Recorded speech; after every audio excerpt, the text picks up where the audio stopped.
সময় সংলাপে স্বাগত জানাচ্ছি আমি তুষার আব্দুল্লাহ। সময় সংলাপে আজ আমার অতিথি সঞ্জিদা খাতুন। আপনাকে স্বাগত সময় সংলাপে এবং অভিনন্দন যে এই যে বর্ষবরণ অনুষ্ঠানের 50 বছর পূর্তি হয়ে যাচ্ছে আগামীকাল।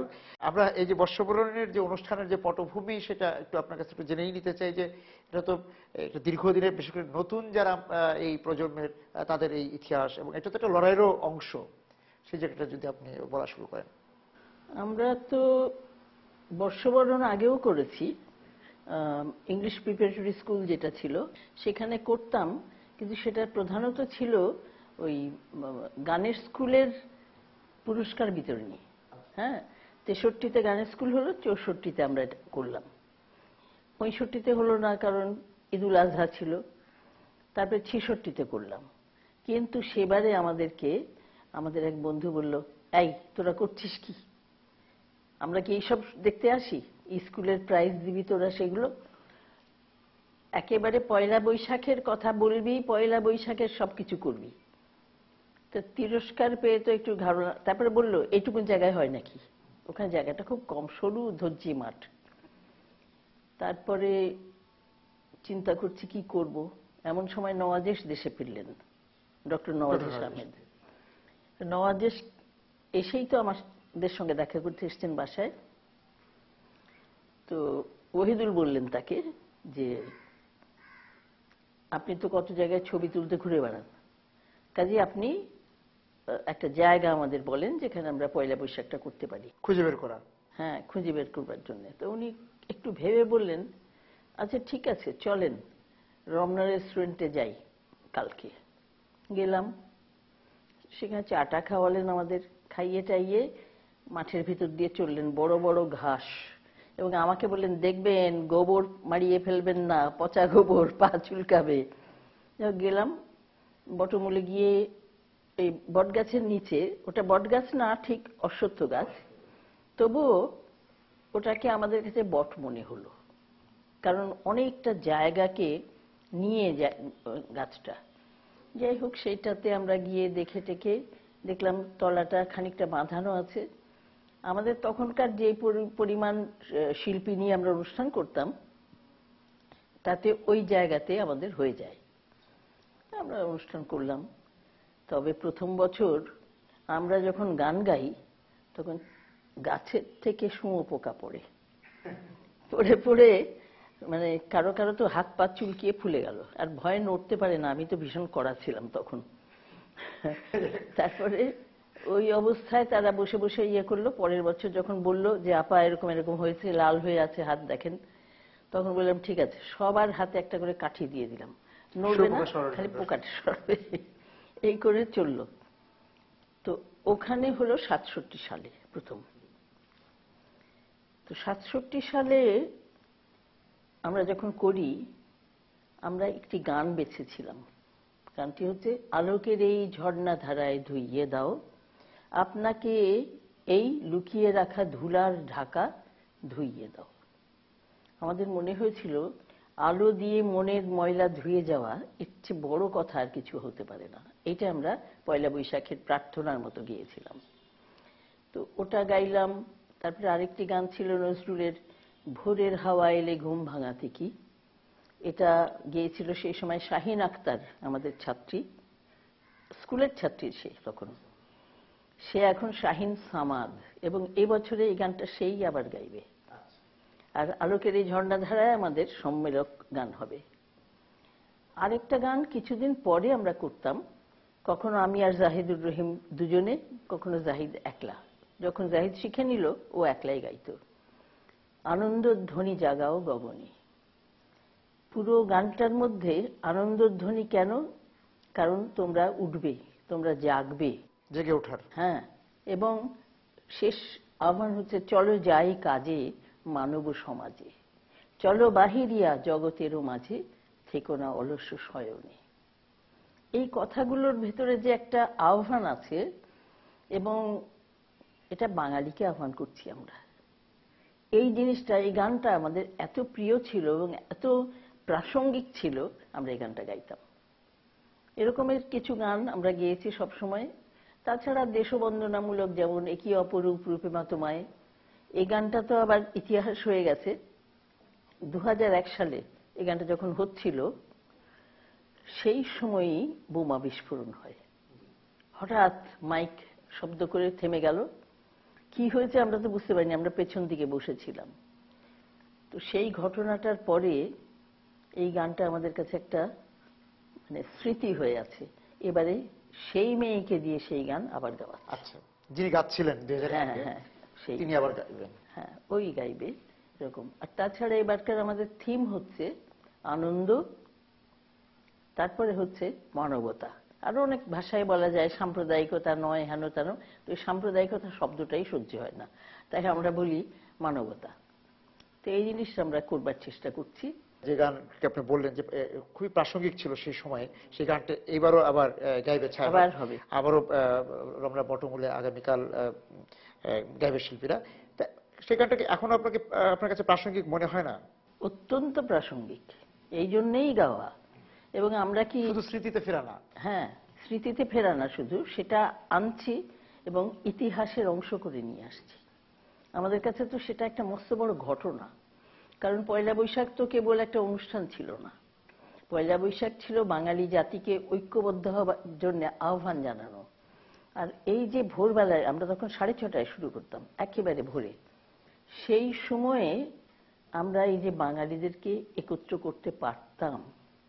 এবং এসে যে সবাই হাঁ করে গান শুনবে তা নয়, এসে সবাই গল্প করছে, এ ওকে অভিনন্দন জানাচ্ছে, নববর্ষের শুভেচ্ছা জানাচ্ছে, এটার ভেতর দিয়েই সবাই এক সম্মেলন হচ্ছে এবং সবাই এক হচ্ছে।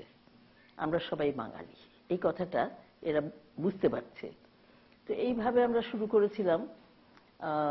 পটভূমিটা আমাদের ওইভাবে শুরু, মানে যেভাবেই শুরু করি না কেন তার সাথে সব সময় আমরা দেশের পরিস্থিতিকে মিলিয়ে। এই যে নগরে যে বর্ষবরণ শুরু হলো, সে বৈশাখে যে উৎসব শুরু হলো, সেই উৎসবের সঙ্গে যে বাঙালির তো একটা আচার আছে, যে এই বর্ষবরণের বৈশাখ, এবং কৃষকের একটা আচার আছে, শ্রমজীবী মানুষের আচার আছে, তার সঙ্গে আপনারা কিভাবে? খাতার ব্যাপার আছে, কিন্তু জড়িত।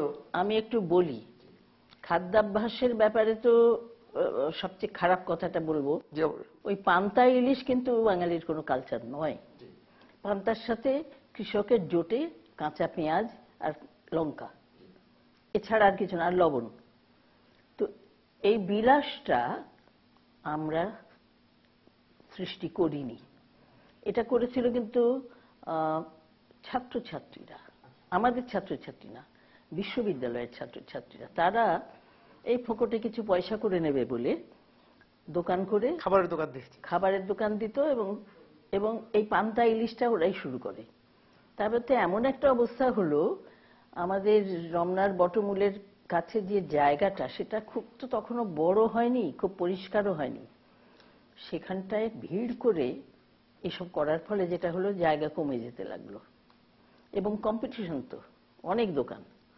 তারপরে যেটা আরো হয়েছে, ভিড়ের ভেতরে যত অনাচার, ছিনতাই, মেয়েদের সাথে দুর্ব্যবহার, খারাপ আচরণ, এই সবগুলো শুরু হলো।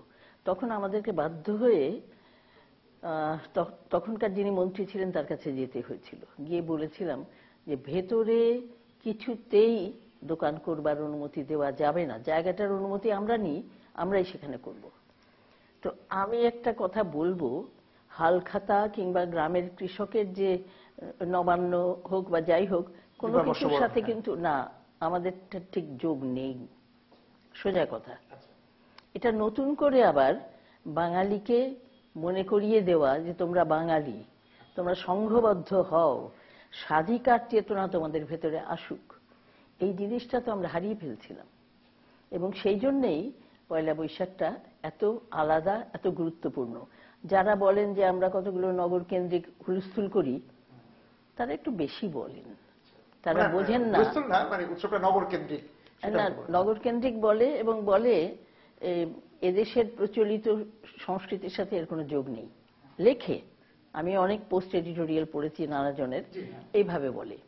অথচ আমরা তো জানি যে আমরা নগর কেন্দ্রিক করছি এই জন্যে, নগরের মানুষকে সচেতন করতে চাইছি যে আমরা যেন ভুলে না যাই যে আমরা বাঙালি। মানে যারা গ্রাম থেকে ঢাকা এলাম, ঢাকা নগরে এলাম, এসে তো শেকড়কে না ভুলি। না না, তারা অনেকেই শহরে বাস করে, চাকরি বাকরি করে, এটা ওটা, কিন্তু শেকড়কে না ভুলি তাও না। আমরা যেন মনে রাখি আমরা বাঙালি, এবং বাঙালি হিসেবেই আমাদের বাঁচতে হবে। আমরা পাকিস্তানি মুসলমান মাত্র নই, যেটা তখনকার সরকার আমাদের বোঝাচ্ছিল। আচ্ছা, এইটারই প্রতিবাদ এটা।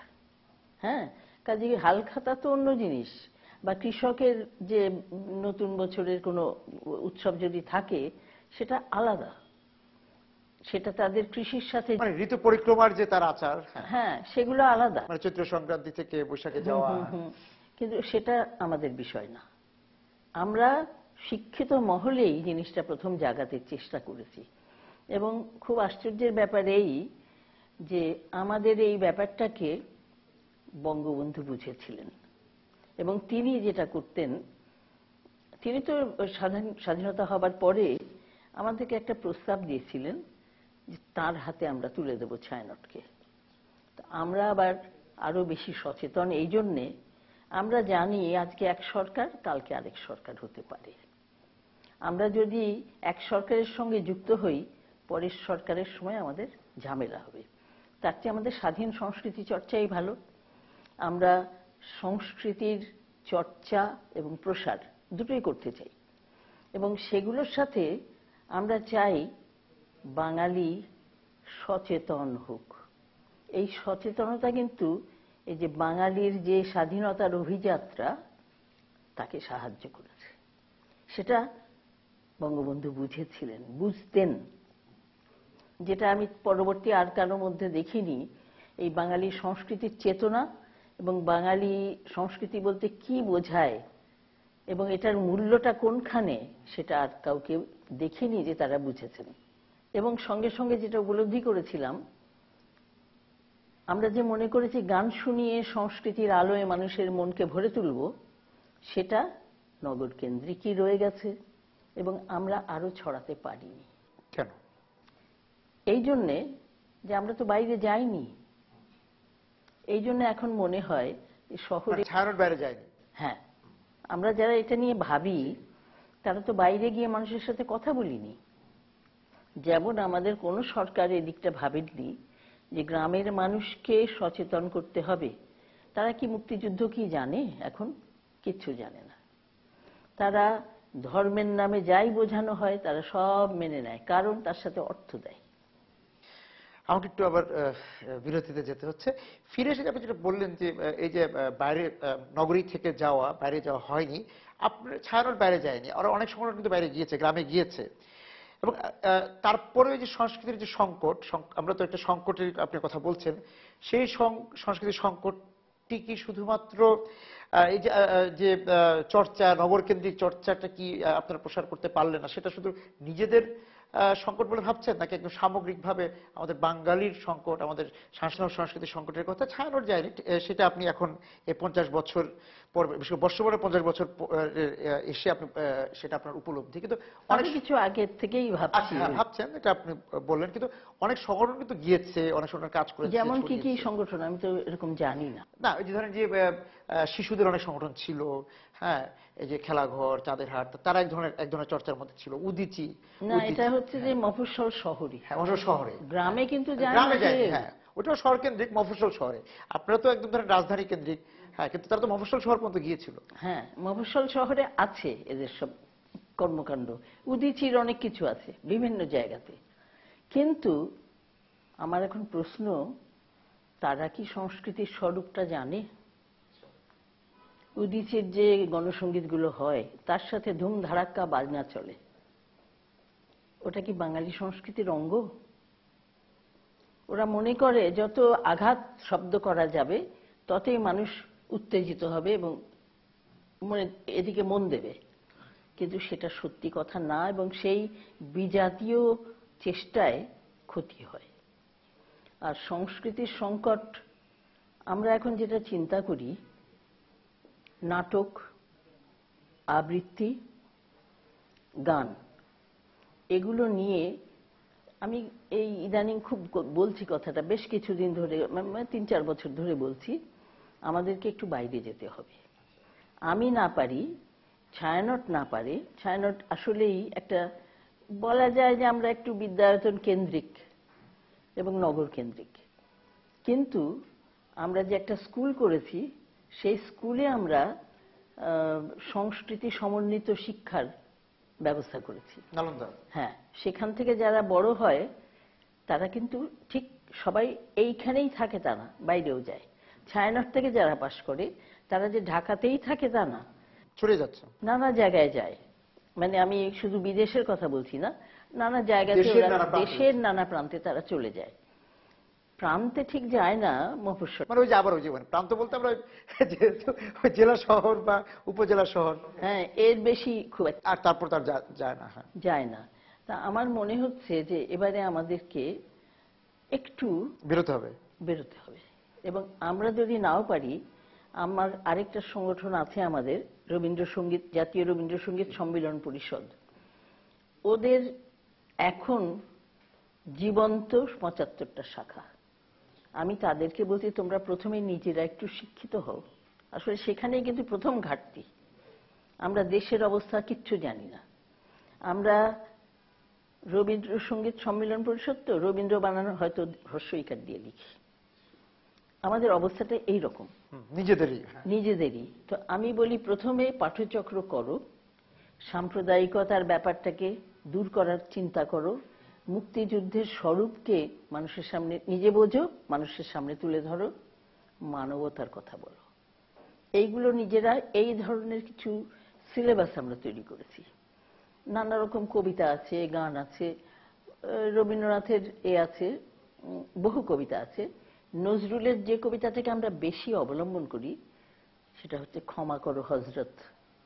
ধর্ম সম্পর্কে যে ভুল ধারণা মানুষের মনে, হযরত কি শিক্ষা দিয়েছেন আর আমরা কি করছি, এই দুয়ের মধ্যে যে ফারাকটা, এইটা মানুষকে বোঝানো দরকার। ওই কবিতাটা বড্ড গুরুত্বপূর্ণ, কবিতা হিসেবে, গান হিসেবে। এইগুলো নিয়ে আমাদেরকে যেতে হবে, বিভিন্ন জায়গা থেকে যেতে হবে। এবং আমরা তো নাটকও করি না, আবৃত্তিও সবাই করি না। কাজে বিভিন্ন সাংস্কৃতিক দলকে একত্র হয়ে ছোট ছোট দলে যাওয়া, ছড়িয়ে পড়তে হবে, এটা আমি মনে করি। এবং সাংস্কৃতিক সংকটের সঙ্গে সঙ্গে শিক্ষা সংকটকে আপনার কাছে আপনি লক্ষ্য করছেন? হ্যাঁ, আমরা তো সেটা খুবই দেখি। দেখেই কিন্তু শিক্ষার ব্যাপারে আমরা খুব সচেতন।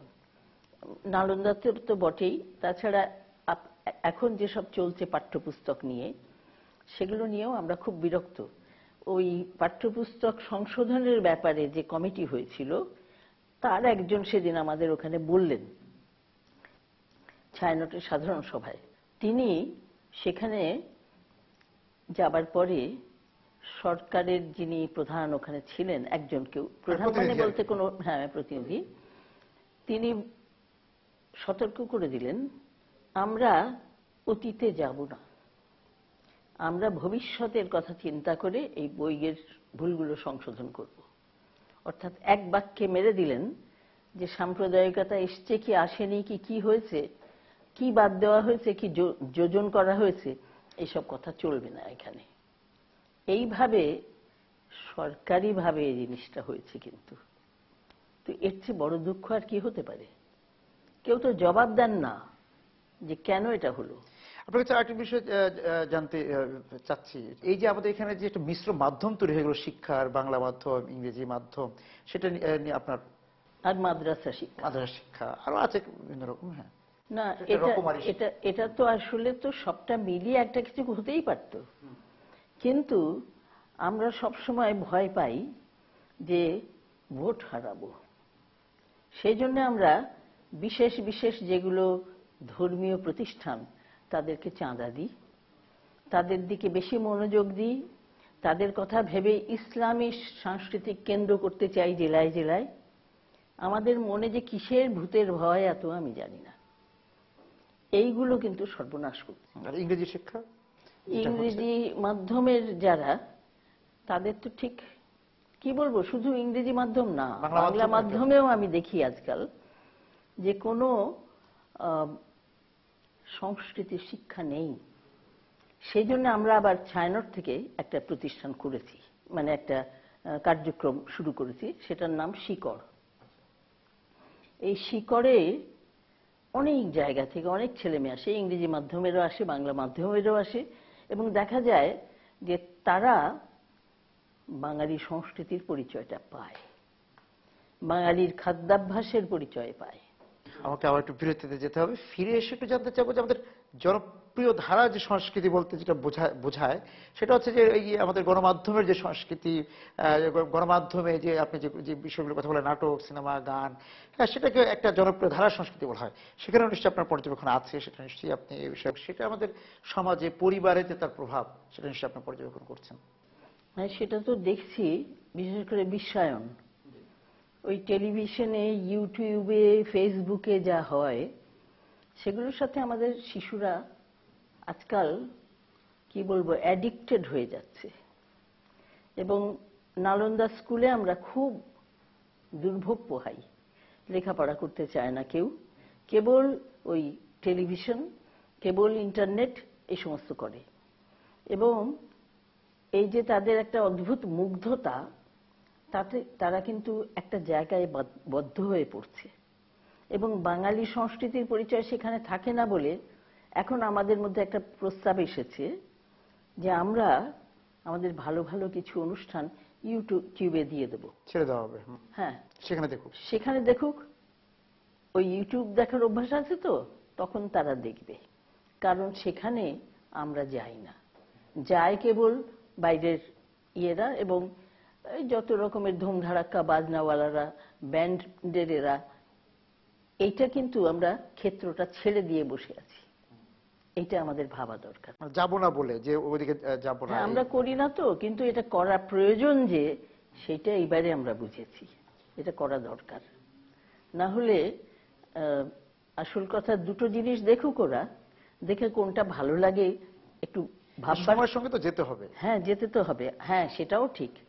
আমরা তো আধুনিকতাকে অস্বীকার করতে পারবো না। এই চারপাশে যা হচ্ছে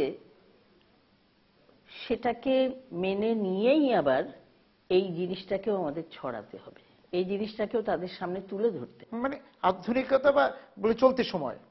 হ্যাঁ, ওই আর কি, প্রত্যেক সময়ে যে ঘটনাগুলো চলতে থাকে সেগুলোর সম্পর্কে আমাদের একটুখানি সতর্ক থাকা দরকার এবং আমাদের নিজেদেরকে ওদের কাছে তুলে ধরা দরকার। আমরা শুরু করেছিলাম তো বর্ষবরণ অনুষ্ঠানকে দিয়ে, এবং সেখানে যদি বলি যে যে ছায়ানটের এই যে 50 বছর হচ্ছে, কিন্তু এর মধ্যে কিন্তু এই নগরেই আরো অনেক অনুষঙ্গ যোগ হয়েছে, কিন্তু বর্ষবরণে ছড়িয়েও পড়েছে নানা, এখন অনেক জায়গাতে হচ্ছে মঙ্গল শোভাযাত্রা হচ্ছে, তারপর এই যে বর্ষবরণের এই যে ছায়ানট হয়তো রমনা বটমূল্য করছে, আরো অনেকেই নানা দিকে করছে, অনেক জায়গায় সারা দেশের সর্বত্র সর্বত্র হচ্ছে। পাশাপাশি এই যে এখানে আপনি বিশ্বায়নের কথা বললেন, আমি একটু যদি বাজার অর্থনীতির কথা আনি, সেখানে এই যে আপনারা যখন শুরু করেছেন নিশ্চয়ই এই সাদা লাল এই রং ছিল না, যে বর্ষবরণ উৎসবের কি রং হবে, কাপড়, এই সব কিছু মিলে এক ধরনের যে বাজার অর্থনীতি ঢুকে পড়েছে, সেটাকে আপনি দেখছেন। না, ব্যাপার হচ্ছে যে আমাদের পোশাক এক একবার এক এক রকম হয়, সাদা লালই যে হয় তা নয়। ছায়ানটের না, সার্বিকভাবে মানুষ যে সার্বিকভাবে পয়লা বৈশাখের সময় লাল সাদা পরে বেরোচ্ছে, শুরুতে পান্তাল সে কথা বলছিলেন যে একটা নাগরিক এবং বাজারের একটা বিষয় এখানে চলে এসেছে। না, আমি শুধু সেটুকু দেখি না, আমি আরো দেখি যে আমাদের ছেলেপুলেরা আজকাল যেটা করে, ওই গালে একটা পতাকা এঁকে, দেশের একটা বাউলের একতারা এঁকে তারা নৃত্য করতে থাকে, মনে করে আমরা বাঙালি হলাম। ওর সাথে যে বাঙালিত্বের কোনো যোগ নেই, এটা বোঝার ক্ষমতা তাদের নেই। মানুষের ঢল নাবে পয়লা বৈশাখী, এবং অত্যন্ত সাধারণ পরিবারের ছেলে মেয়েরাও, স্বামী স্ত্রীরা দেখেছি বাড়িতে কিছু নতুন খায়, নতুন জিনিস সেদিন তারা খাবে এবং পোশাক পরবে, পরে বেড়াতে বেরোবে। এটার মধ্যে একটা আলাদা সৌন্দর্য আছে, আনন্দ আছে, সৌন্দর্য আছে, সবকিছু। কিন্তু অন্যান্য জায়গায় যে সমস্ত সব হচ্ছে আর কি, ব্যবসার ব্যাপারটা বড্ড বেশি। শিল্পীরা সব তুলি নিয়ে বেরিয়ে পড়ে, কিভাবে এঁকে টেঁকে, শিল্পীরা শুধু না, যে যারাই একটু আঁকতে টাকতে জানে নিজে নিজে, তারা এই সমস্ত করে দেয়, ছবি এঁকে দিল, পয়সা। এবং এই যে এই 50 বছরে এসে আপনার কাছে কি মনে হচ্ছে এবার নিশ্চয়ই আপনি আগামীকাল এই যে বর্ষবরণ যে হবে সেখানে আপনি নিশ্চয়ই এই সময়ের পরিপ্রেক্ষিতে এই যে কিছু কথা কিছু বলবো। কথা আনন্দের কথা বলছেন, মানবতার কথা বলছেন, হ্যাঁ সেটা তো আগামীকাল বলবেন। আজকে আপনি এই মুহূর্তে কি বলতে চান আমাদের দর্শকদের সামনে? সংস্কৃতি কর্মীর দায় আছে, সেগুলো আমাদের পালন করতে হবে।